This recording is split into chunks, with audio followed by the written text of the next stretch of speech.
देखिए, आतंक पहले था कि कबीले में लोग रहते थे और आतंक मचाकर एक दूसरे कबीले को कब्जा करते थे लोग। कुछ दिन बाद राजतंत्र आया, वो भी आतंक मचाकर एक दूसरे राजाओं की हत्या करके कब्जा करते थे। इसीलिए सारी व्यवस्था को तोड़कर एक लोकतंत्र की व्यवस्था की गई कि अब देश व्यक्ति नहीं, न किसी धर्म से न किसी से, ये देश कानून से चलेगा और कानून में आतंक की कोई जगह नहीं है। आतंक को समर्थन देने वाले की कोई जगह नहीं है और जो समर्थन करता है उसे जनता दूर कर देती है। तो आतंकवादी को खत्म करने, आतंक को खत्म करने के लिए ही लोकतंत्र की स्थापना हुई है।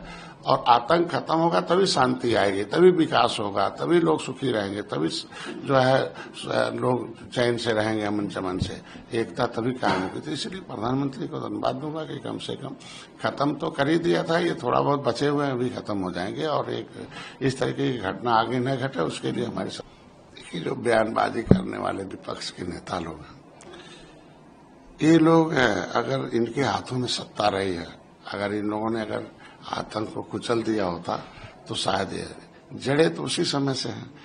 इस जड़ों को इन लोगों ने, हमने काट तो दिया था लेकिन अब जड़ भी खत्म किया जाएगा।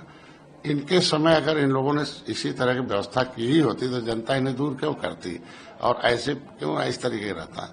निश्चित रूप से सरकार जो है, हम सुरक्षा व्यवस्था भी रखेंगे और आतंक को भी खत्म करेंगे। आवश्यकता पड़ा तो अगर युद्ध का कहा जाता ना कि हम इतने देर तक कहते हैं कि हानि को हानि पाप दोष न गने, ये हमारे यहाँ परंपरा रही है। अगर वो युद्ध हमारे ऊपर थोपेंगे तो निश्चित रूप से हम पीछे थोड़ी रहेगा भारत। और इसके पहले भी आप देखे होंगे मुक्की खा चुका पाकिस्तान भी, चाइना भी है, पूरी पाकिस्तान, पश्चिमी पाकिस्तान, तीनों युद्ध में भारत अपना परचम लहरा चुका है। वो याद करना चाहिए पाकिस्तान को और उनके समर्थकों को भी याद करना चाहिए कि भारत अब एक सामरिक देश बन गया है कि हम दूसरे देशों को अपना युद्ध का हथियार या हम युद्ध की सामग्री सप्लाई करते। पहले हमें खरीदना पड़ता था, अब हम लोग खरीदने वाले नहीं, बेचने वाले हैं।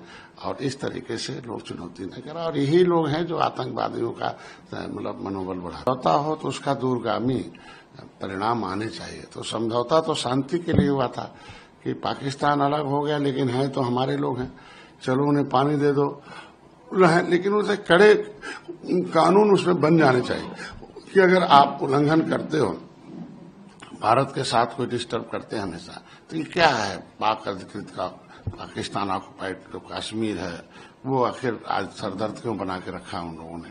आज के दिन में उसी समय संधि हो जानी चाहिए, मैत्री संबंधी होनी चाहिए। तो कौन सी संधि हुई भाई?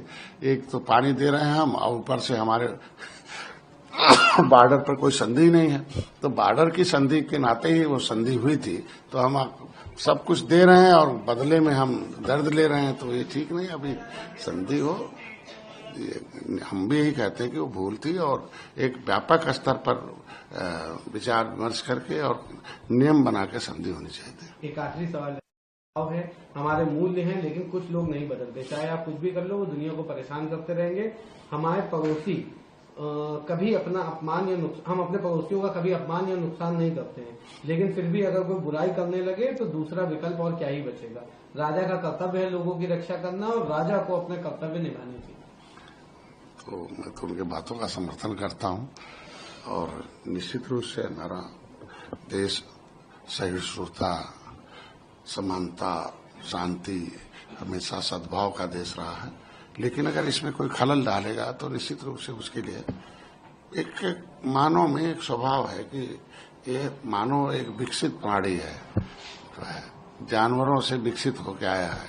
कुछ ऐसे लोग हैं जो उनके अंदर विकासशील के क्रम में वह जो आना चाहिए जेनेटिकली परिवर्तन, जो उनका स्वभाव होना चाहिए। तो एक तरीके से पशुता वाला जो गुण है कुछ लोगों में पड़ा रहता है और इसीलिए हमसे जुड़े रहने के लिए हमारे YouTube चैनल को सब्सक्राइब करें और नई वीडियो की नोटिफिकेशन के लिए बेल आइकॉन को दबाएं।